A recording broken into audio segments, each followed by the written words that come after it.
Good morning friends, welcome back to current affair zone. आज है 17 मई और 17 मई 2020 के जितने भी इंपॉर्टेंट करंट अफेयर बनेंगे आज की इस वीडियो में हम डिस्कस करेंगे।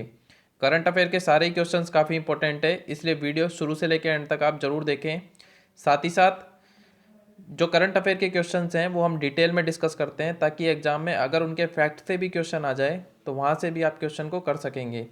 साथ ही साथ एक चीज़ और आप याद रखें कि जैसा कि टेंडर की डेट के बारे में काफ़ी कन्फ्यूजन हो रहा है कि जो अभी टेंडर की डेट थी 14 तारीख थी, उसको अब और बढ़ा दिया है 14 दिन। वो कब कर दिया है? 29 मई को। और जो टेंडर खुलेगा, तो आपको ये बता दें, जो 29 मई है ये कौन सी पोस्ट के लिए है टेंडर? ये है आइसोलेटेड एनटीपीसी पोस्ट। आपको पता होगा एनटीपीसी में भी दो भर्तियां निकली थी, एक निकली थी आइसोलेटेड पोस्ट पे, एक निकली थी टेक्निकल पे। तो आइसोलेटेड पोस्ट पे जो बिडिंग होगी वो होगी 29 मई को, लेकिन जो टेक्निकल बिडिंग होगी उसकी डेट दे रखी है 29 जून।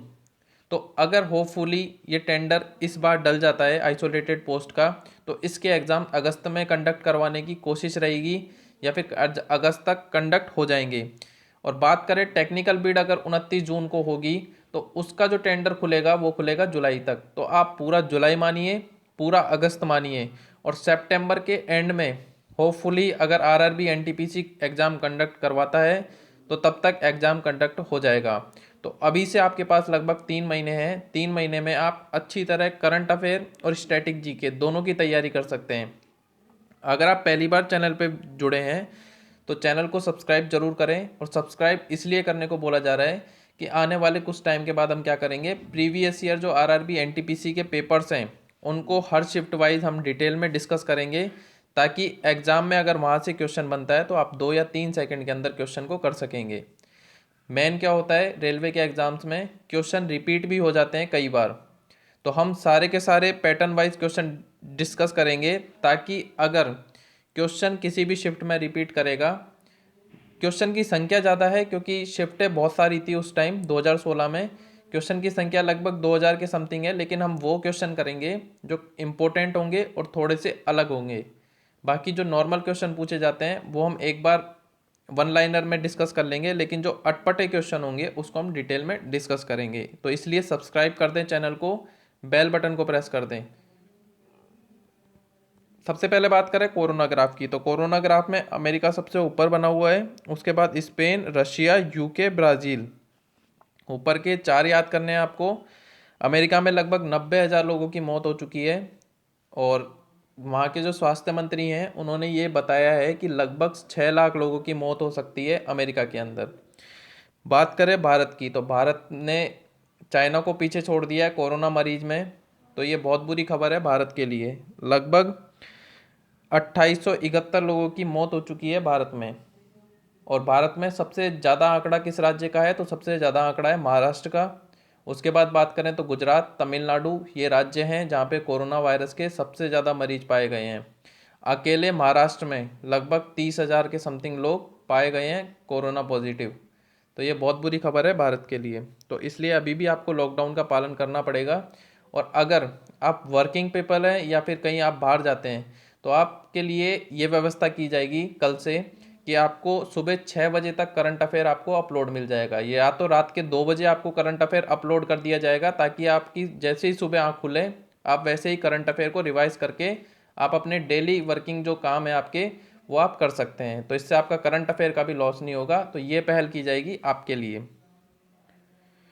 चलिए स्टार्ट करते हैं आज का करंट अफेयर। तो हाल ही में किस राज्य की सरकार ने सेंसर आधारित सेवा वितरण निगरानी प्रणाली लागू करने की घोषणा की है? तो ये घोषणा की है गुजरात सरकार ने। ऑप्शन सी इसका सही होगा। इंपॉर्टेंट क्वेश्चन है, याद रखें।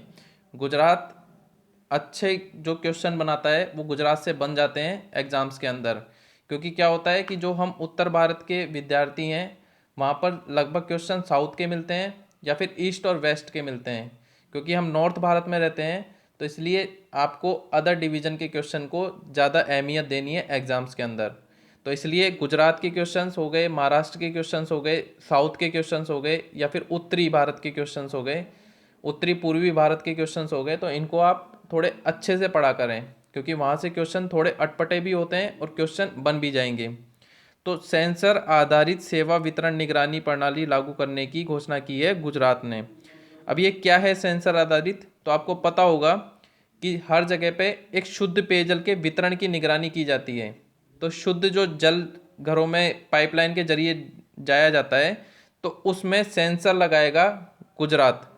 और गुजरात उस सेंसर से ये निगरानी रखेगा कि शुद्ध जल में कहीं अशुद्ध जल का मिश्रण तो नहीं हो रहा है।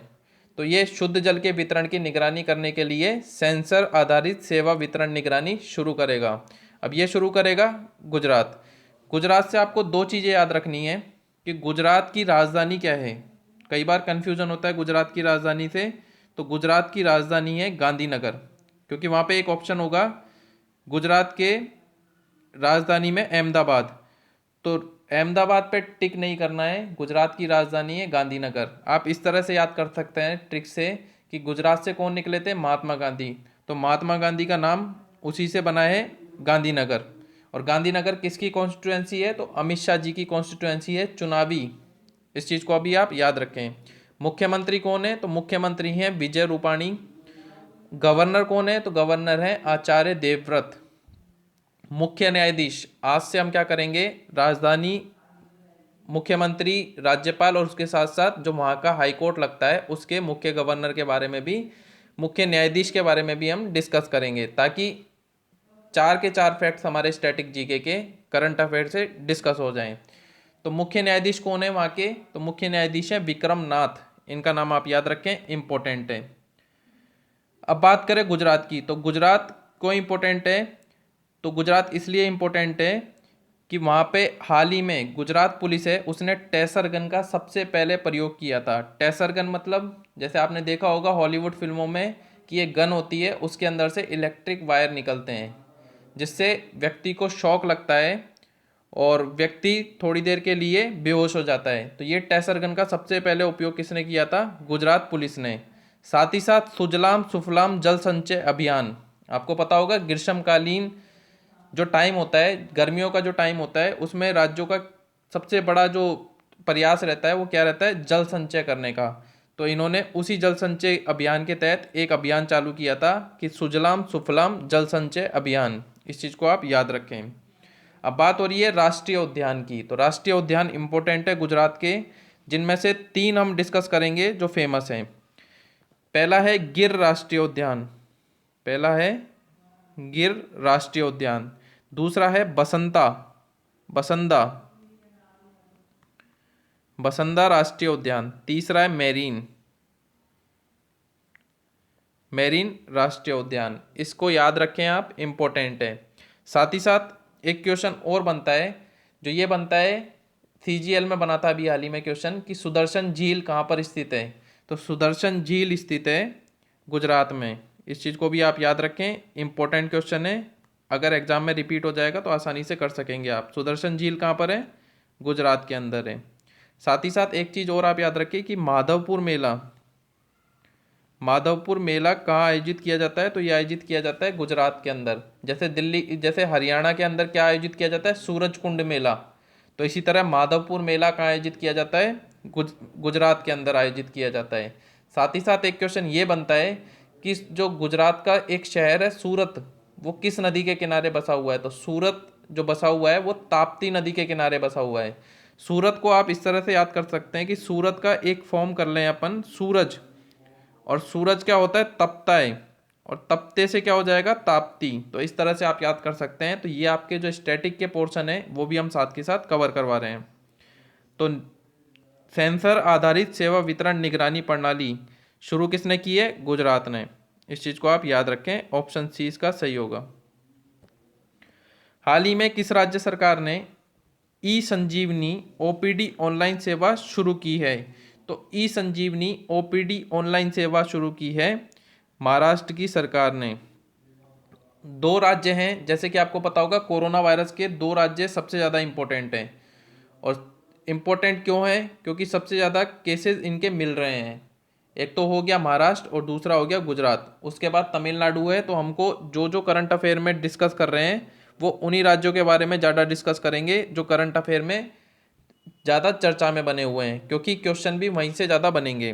तो ई संजीवनी ओपीडी ऑनलाइन सेवा शुरू की है महाराष्ट्र की सरकार ने। अब ये क्या है सेवा? तो ये सेवा है कि जो साधारण मरीज हैं, जो जिनको डायबिटीज़ है, जिनको नॉर्मल जो बीमारियां हैं, ब्लड प्रेशर है, तो वो व्यक्ति हॉस्पिटल नहीं जा रहे हैं। किसके कारण? कोरोना वायरस के कारण। तो उस कारण उनको हॉस्पिटल जाने की, जो डायबिटीज़ का पेशेंट है उनको परामर्श लेना होता है डॉक्टर से। तो काफ़ी टाइम हो गया लॉकडाउन हुए भी, तो इसलिए महाराष्ट्र की सरकार ने ये घोषणा करी है कि वो व्यक्ति अपने घर पे बैठे ऑनलाइन रजिस्ट्रेशन करवा सकता है और उसके बाद एक पर्टिकुलर टाइम में डॉक्टर से परामर्श ले सकता है अपनी साधारण बीमारी के लिए। तो ये शुरू किया है ई संजीवनी ओपीडी ऑनलाइन सेवा। किसने शुरू करी है? महाराष्ट्र ने। महाराष्ट्र की राजधानी क्या मिलेगी आपको? महाराष्ट्र की राजधानी मिलेगी मुंबई। और महाराष्ट्र के मुख्यमंत्री कौन मिलेंगे? तो मुख्यमंत्री हैं उद्धव ठाकरे। किस पार्टी के हैं? शिवसेना पार्टी के। राज्यपाल कौन मिलेंगे? भगत सिंह कोश्यारी। इनका नाम आप याद रखें। और हाल ही में बॉम्बे हाई कोर्ट, कभी भी महाराष्ट्र हाई कोर्ट नहीं होता है। जो पुराने नाम थे, जो आज़ादी के टाइम पे नाम थे भारत के, जैसे बॉम्बे हाई कोर्ट हो गया, गुवाहाटी हाई कोर्ट हो गया, और कुछ टाइम पहले हमने कलकत्ता हाई कोर्ट पढ़ा था। तो राज्यों के नाम से नहीं होते हैं, उसमें जो पुराने पहले जो नाम था इनका, उसी के नाम पे हाई कोर्ट है, उनका नाम बदला नहीं गया है। तो इसलिए बॉम्बे हाई कोर्ट के जो चीफ जस्टिस बने थे हाल ही में, वो बने थे दीपंकर दत्ता। इनका नाम आप याद रखें, इंपॉर्टेंट है। साथ ही साथ आपको राष्ट्रीय उद्यान मिलेंगे। आपको 3 राष्ट्रीय उद्यान मिलेंगे आपको। एक मिलेगा गुगामल नेशनल पार्क, एक मिलेगा चंदोली नेशनल पार्क। चंदोली का नाम आप याद रखें, इंपॉर्टेंट है। उसके बाद मिलेगा आपको तदोबा अंधारी नेशनल पार्क, और सबसे ज़्यादा इंपॉर्टेंट कौन सा है? Sanjay Gandhi national park. इनका नाम आप याद रखें। कल हमने एक डिस्कस किया था कि संजय गांधी नेशनल पार्क, उसका नाम बदलकर क्या किया गया? गुरु घासीदास नेशनल पार्क। तो अब जो संजय गांधी नेशनल पार्क से क्वेश्चन बनेगा तो वो कहाँ स्थित है? महाराष्ट्र में स्थित है। साथ ही साथ एक क्वेश्चन और याद रखें आप कि तैरता हुआ बास्केटबॉल कहाँ बनाया गया है? बास्केटबॉल कोर्ट तैरता हुआ वो कहाँ बनाया गया है? मुंबई के अरब सागर में। क्योंकि आपने देखा होगा मुंबई, जैसे ये हमारा नक्शा है भारत का, अगर नीचे का नक्शा देखें तो यहाँ पे मुंबई है, तो ये है बे ऑफ बंगाल, बंगाल की खाड़ी, और ये क्या है? अरब सागर। तो अरब सागर में स्थित है ये बास्केटबॉल कोर्ट। याद रखें, इंपॉर्टेंट है। एक चीज़ और आप याद रखें कि कोरोना वायरस की वजह से एक बस सेवा शुरू करी गई थी जिसमें सैनिटाइज किया जाता था या फिर टेस्टिंग की जाती थी। तो वो टेस्टिंग, जो बस टेस्टिंग थी, वो कहाँ स्टार्ट की गई थी? महाराष्ट्र में। इंपॉर्टेंट है, याद रखें। हाल ही में कोविड-19 से लड़ने के लिए united we fight song launch किया गया है। तो united we fight song launch किया है आईसीसीआर ने। आईसीसीआर ने ये लॉन्च किया है, तो इसका ऑप्शन सी सही होगा। इंपॉर्टेंट क्वेश्चन है, याद रखने। आईसीसीआर की फुल फॉर्म क्या होगी? तो Indian council for cultural relation. Important है, Indian council for cultural relation ICCR की फुल फॉर्म होगी। और यूनाइटेड वी फाइट का जो हिंदी में अनुवाद होगा वो क्या होगा? कि हम कोविड-19 से लड़ने के लिए एक साथ हैं। तो ये सॉन्ग बनाया गया है आईसीसीआर के द्वारा। इंपॉर्टेंट है, याद रखें। हाल ही में भारतीय पुरातत्व सर्वेक्षण के नए अध्यक्ष कौन बने हैं? इंपॉर्टेंट क्वेश्चन है, डिटेल में डिस्कस करेंगे। तो भारतीय पुरातत्व सर्वेक्षण के नए अध्यक्ष बनी हैं वी विद्यावती। इंपॉर्टेंट क्वेश्चन है, याद रखें। राम मंदिर जब हुआ था तो आपको पता होगा एएसआई की रिपोर्ट के बारे में बात करते थे सबसे ज़्यादा। तो एएसआई का क्या रोल था राम मंदिर के निर्माण में? एएसआई ने जब ज़मीन को खोदा था अयोध्या में, तो उसके अंदर से पिलर निकले थे और आपको मूर्तियां भी निकली थी। तो ये सारा आपको पता होगा। तो वो जो खुदाई करी थी वो किसने करी थी? एएसआई ने। तो एएसआई क्या करता है? जो स्मारक जो ज़मीन के अंदर गड़ गए हैं या फिर कोई स्मारक कितने साल पुराना है, तो उसकी तहकीकात कौन करता है? भारतीय पुरातत्व सर्वेक्षण या फिर एएसआई। तो एएसआई में ये जो विद्यावती हैं ये वर्तमान में अध्यक्ष बनाई गई हैं। सबसे ज़्यादा इंपॉर्टेंट क्वेश्चन बनता है ये 2020 का। कौन है विद्यावती? तो 1991 बैच की आईएएस ऑफिसर हैं।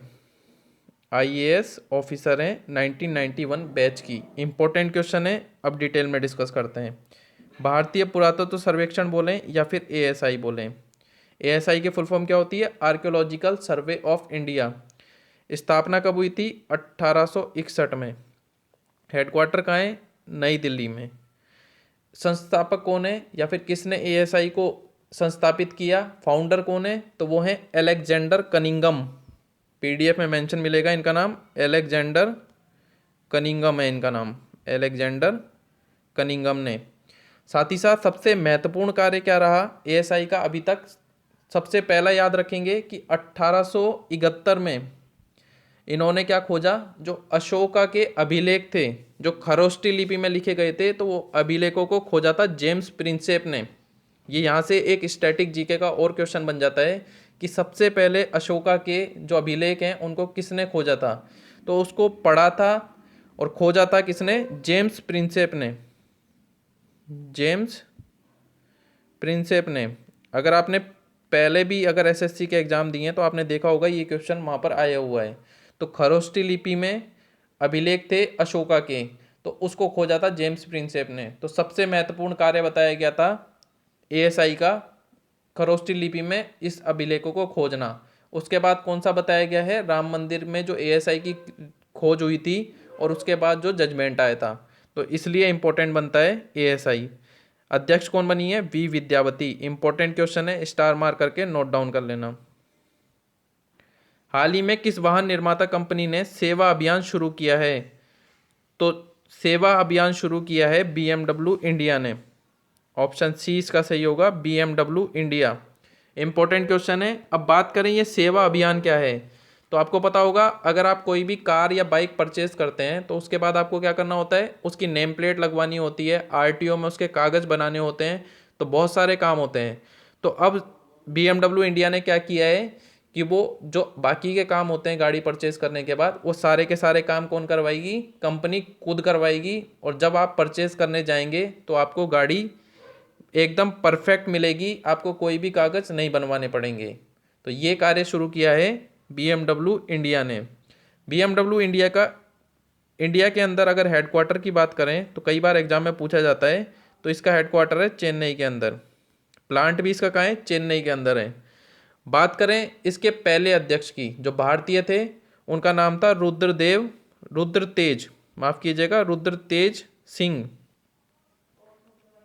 इनका हाल ही में निधन हो गया था और ये पहले भारतीय थे जो BMW इंडिया के अध्यक्ष और CEO बने थे। तो इनका नाम याद रखें, इनका निधन हो गया था हार्ट अटैक से। हाल ही में किस देश ने सोशल डिस्टेंसिंग सुनिश्चित करने के लिए आई फील यू ब्रेसलेट विकसित किया? तो आई फील यू ब्रेसलेट विकसित किया था इटली ने। अभी 2 दिन पहले की बात है ये। आई फील यू ब्रेसलेट बनाया था इटली ने। और इटली की बात करें तो इटली की राजधानी आपको मिलेगी रोम। इंपॉर्टेंट क्वेश्चन रहेगा ये, रोम ने बनाया था। इसकी जो एक संस्था है IIT, Italian institute of technology, उसके द्वारा बनाया गया था। तो एग्जाम में अगर IIT आए तो कंफ्यूज ना हो, इसका फुल फॉर्म ये भी होता है कि इटालियन इंस्टीट्यूट ऑफ टेक्नोलॉजी ने बनाई थी ये ब्रेसलेट आई फील यू। अब ये आई फील यू काम कैसे करती है? तो इसमें व्यक्ति जितने पास आएगा, सपोज अगर कोई जो व्यक्ति है जो अभी क्वारंटाइन होकर बाहर निकला है, तो उसमें ये ब्रेसलेट बांध दिया जाता है। अगर वो व्यक्ति दूसरे व्यक्ति के संपर्क में आता है तो ये अलार्म बजा देगा और सोशल डिस्टेंसिंग के बारे में बताएगा कि आपकी जो दूरियां हैं वो बहुत ज़्यादा कम हो चुकी हैं, इसलिए आपको सोशल डिस्टेंसिंग मेंटेन करनी है। तो ये है आई फील यू ब्रेसलेट। किसने बनाया है? इटली ने बनाया है। इटली की राजधानी क्या है? रोम। और मुद्रा क्या है? Italian lira. Italian lira important है, एग्जाम में क्वेश्चन बनता है। राष्ट्रपति कौन मिलेंगे आपको इटली के? तो राष्ट्रपति मिलेंगे सर्जियो माटेरेला। और आपको 2 हेडक्वार्टर मिलेंगे इटली के। शॉर्ट फॉर्म में बताते हैं ट्रिक से कि अगर आपको कोई भी फूड का ऑर्गेनाइजेशन मिले, अंतर्राष्ट्रीय ऑर्गेनाइजेशन फूड से रिलेटेड, अगर उसके शॉर्ट फॉर्म में फूड आ रहा है, एग्रीकल्चर आ रहा है, या फिर खाने की संबंधित कोई भी चीज़ आ रही है, तो उसका जो हेडक्वार्टर होगा वो कहाँ होगा? इटली के रोम में। इस चीज़ को आप याद रखें। अब रोम में कौन कौन से हेडक्वार्टर हैं तो याद कर लेते हैं। रोम में है FAO, food and agriculture organisation. दूसरा है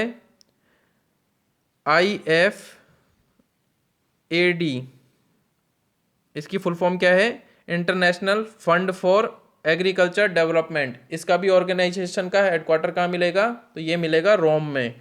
तो आपको बता दिया है जितने भी फूड एंड एग्रीकल्चर के हेडक्वार्टर मिले वो सारे के सारे कहाँ हैं? वो है रोम के अंदर। और रोम कहाँ है? इटली के अंदर। तो इस चीज़ को आप याद रखें, इंपॉर्टेंट क्वेश्चन है। हाल ही में साई गुडेवार का निधन हुआ, वे कौन थे? तो साई गुडेवार का निधन हुआ, ये एक प्रसिद्ध अभिनेता थे। इनका नाम आप याद रखें। वर्तमान में जो महान शख्सियत गई हैं उनमें इरफान खान का नाम आप याद रखें, ऋषि कपूर का नाम आप याद रखें, कोई पूर्व क्रिकेटर की अगर मृत्यु हुई है उनका नाम याद रखें, कोई अंतर्राष्ट्रीय जो सिंगर है या फिर क्रिकेटर है उनका नाम भी आप याद रखें। तो इस तरह की क्वेश्चन एग्जाम में पूछे जाएंगे। हाल ही में यूरोप में कोरोना वायरस मुक्त होने वाला पहला देश कौन सा बना है? तो यूरोप में कोरोना वायरस से मुक्त होने वाला पहला देश बना है स्लोवेनिया। इसका नाम आप याद रखें, इंपॉर्टेंट क्वेश्चन बनता है। भारत में सबसे पहला राज्य कौन सा था? गोवा था, जो कोरोना वायरस से मुक्त हुआ था। और यूरोपियन जो एक कॉन्टिनेंट है उसका पहला देश कौन सा है? स्लोवेनिया देश है। बात करें स्लोवेनिया की तो इसकी राजधानी आप याद रखें, थोड़ी अटपटी राजधानी है, जुब्लजाना। जुब्लजाना इसकी राजधानी है, थोड़ी अटपटी है इसलिए आपको याद रखना है। साथ ही साथ राष्ट्रपति का नाम आप याद रखें, राष्ट्रपति का नाम है बोरुट पाहोर। बोरुट पाहोर, इस चीज़ को आप याद रखें, इंपॉर्टेंट है। और मुद्रा जो भी यूरोपियन देश होगी उसकी मुद्रा क्या होगी? यूरो होगी। इस चीज़ को आप याद रखें।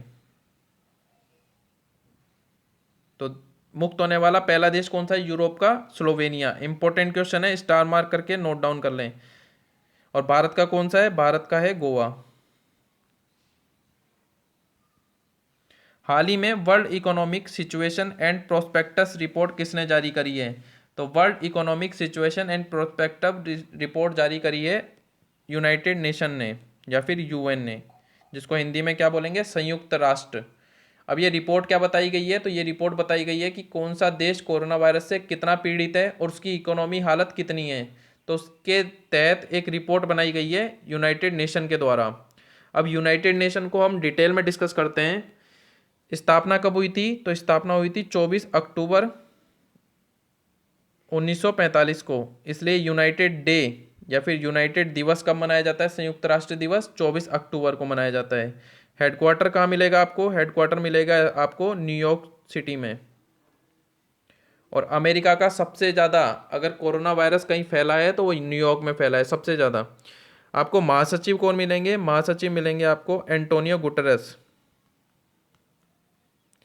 महासचिव मिलेंगे आपको एंटोनियो गुटेरस। ये सारा का सारा पीडीएफ में मेंशन है, मैं बताता जाता हूँ, आप लिखते जाएं।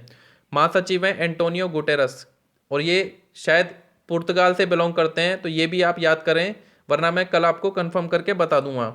कौन से नंबर के हैं ये भी आप याद करें, ये 9वें नंबर के हैं, 9th नंबर के हैं। ये नंबर भी पूछ लेता है कि वर्तमान में जो एंटोनियो गुटेरस हैं वो कौन से नंबर के महासचिव हैं, तो 9वें नंबर के हैं महासचिव। सबसे पहला भी आप याद रखें, सबसे पहले महासचिव कौन थे? त्रिग्वे ली। त्रिग्वे ली, इनका नाम आप याद रखें, इंपॉर्टेंट है। साथ ही साथ भाषा कितनी यूज होती हैं? तो भाषा है 6। 5 जो स्टेट हैं वहाँ पे जो कंट्री हैं वो वही राज्य की भाषा हैं जो वीटो पावर रखती हैं। जैसे यूएसए है तो उसकी भाषा कौन सी है? अब इंग्लिश भाषा है। दूसरी फ्रांस है, स्पेन है तो उनकी फ्रेंच और स्पेनिश हो गई। उसके बाद रशिया है तो रशिया की रूसी भाषा हो गई। उसके बाद चाइना है तो चाइना की चीनी भाषा हो गई। साथ ही साथ जो एक अलग भाषा है वो कौन सी है? वो है अरबी। इस चीज़ को आप याद रखें क्योंकि अरबी आपको एग्जाम के अंदर याद नहीं आएगा, और अगर आपको ओड वन आउट में क्वेश्चन मिल गया तो आप गलती से अरबी पे टिक ना कर दें, क्योंकि अरबी भाषा भी यूनाइटेड नेशन की लैंग्वेज है।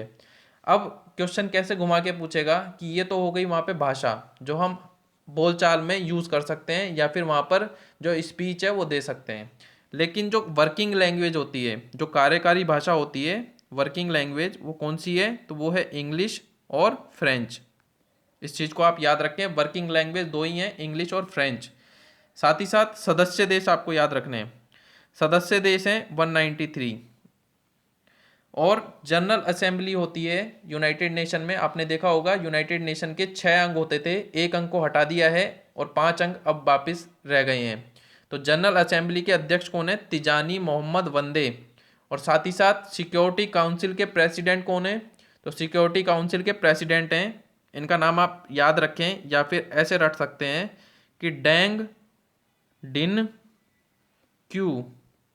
इनका नाम यही है, डेंग डिन क्यू। ये यूनाइटेड नेशन सिक्योरिटी काउंसिल के प्रेसिडेंट हैं। और बाकी हम एक पर्टिकुलर वीडियोस बनाएंगे यूनाइटेड नेशन की, तो वहाँ से जितने भी इंपॉर्टेंट फैक्ट्स हैं वो सारे के सारे कवर कर लेंगे। बाकी आपको जितना बताया है इतना आप अभी से रिवाइज करें। हाल ही में जारी ग्लोबल एनर्जी ट्रांजिशन इंडेक्स में कौन शीर्ष पर रहा? तो हाल ही में एक रिपोर्ट जारी करी गई है, ग्लोबल एनर्जी ट्रांजिशन इंडेक्स। इसमें शीर्ष पर रहा है स्वीडन। बात करें स्विट्जरलैंड की, ये सेकंड नंबर पर रहा है। फिनलैंड की बात करें, ये थर्ड नंबर पर रहा है। भारत का स्थान भी आपको याद रखना है, भारत का स्थान है 74। अब ये रिपोर्ट क्या बताती है कि कितना आपने एनर्जी का उपयोग किया, तो उसके बारे में ये रिपोर्ट बताती है। और इंडेक्स आपको 2020 के जितने भी इंडेक्स हैं वो सारे के सारे आपको याद रखने हैं। अब बात हो रही है कि ये रिपोर्ट किसने जारी करी है? तो रिपोर्ट जारी करी है वर्ल्ड इकोनॉमिक फोरम ने। वर्ल्ड इकोनॉमिक फोरम के बारे में आपको पता होगा, हाल ही में जनवरी में हमने डिस्कस किया था कि वर्ल्ड इकोनॉमिक फोरम की 50वीं बैठक कहाँ आयोजित की गई थी? दावोस स्विट्जरलैंड में। तो ये हम डिटेल में डिस्कस करते हैं वर्ल्ड इकोनॉमिक फोरम के बारे में। WEF वर्ल्ड इकोनॉमिक फोरम स्थापना कब हुई थी? जनवरी 1971 में। मुख्यालय कहाँ मिलेगा आपको? कोलोग्नी स्विट्जरलैंड में। इंपॉर्टेंट है मुख्यालय। अध्यक्ष कौन है? क्लॉस शवाब। इनका नाम भी आप याद रखें। और जितनी भी बैठक होती है वर्ल्ड इकोनॉमिक फोरम की वो कहाँ आयोजित की जाती है? वो आयोजित की जाती है दावोस स्विट्जरलैंड में। कंफ्यूज ना हो, अगर कहीं भी बैठक वर्ल्ड इकोनॉमिक फोरम की आयोजित की जाएगी तो वो कहाँ की जाएगी? दावोस स्विट्जरलैंड में। और 2020 में कौन सी बैठक की गई थी? तो 50वीं बैठक की गई थी 2020 में। इसके बारे में भी आप याद रखें। तो ये हुई बात वर्ल्ड इकोनॉमिक फोरम की। और वर्ल्ड इकोनॉमिक फोरम में जरूरी नहीं है कि राजनेता ही पार्टिसिपेट करें, भारत के बड़े बड़े उद्योगपति, भारत की बड़ी बड़ी स्टार एक्ट्रेस एक्टर। और आपने देखा होगा, अगर आपके पास वीडियो है तो सदगुरु ने भी एक बार पार्टिसिपेट किया था वर्ल्ड इकोनॉमिक फोरम में। सदगुरु हैं जग्गी वासुदेव, उन्होंने भी वर्ल्ड इकोनॉमिक फोरम में पार्टिसिपेट किया था। और सबसे पहले ये बैठक कब से आयोजित की गई थी? तो 1974 से आयोजित की गई थी। स्थापना के 3 साल बाद पहली बैठक आयोजित की गई थी दावोस स्विट्जरलैंड में। तो ये है important facts world economic forum से। अगर आपको वीडियो पसंद आई तो वीडियो को लाइक ज़रूर करें। साथ ही साथ अगर आपको वीडियो का कंटेंट हेल्पफुल लगा और अभी तक आपने चैनल को सब्सक्राइब नहीं करा तो चैनल को सब्सक्राइब कर दें। नीचे रेड बटन होगा, उस पर क्लिक करें। साथ ही साथ बेल बटन को प्रेस करें। और बेल बटन पर प्रेस करेंगे तो ऑल पे क्लिक करें, ताकि जैसे ही कोई वीडियो अपलोड होगी आप तक नोटिफिकेशन पहुंच जाएगा। और आपका जो कोई भी स्टडी ग्रुप है, फेसबुक पे है, व्हाट्सएप पे है या फिर टेलीग्राम पे है, तो वहाँ पर आप वीडियो को शेयर कर सकते हैं, ताकि जो भी आपके फ्रेंड्स हैं या रिलेटिव्स हैं उनको भी करंट अफेयर का फ़ायदा मिल सके। तो मिलते हैं नेक्स्ट वीडियोज़ में, तब तक के लिए जय हिंद जय भारत।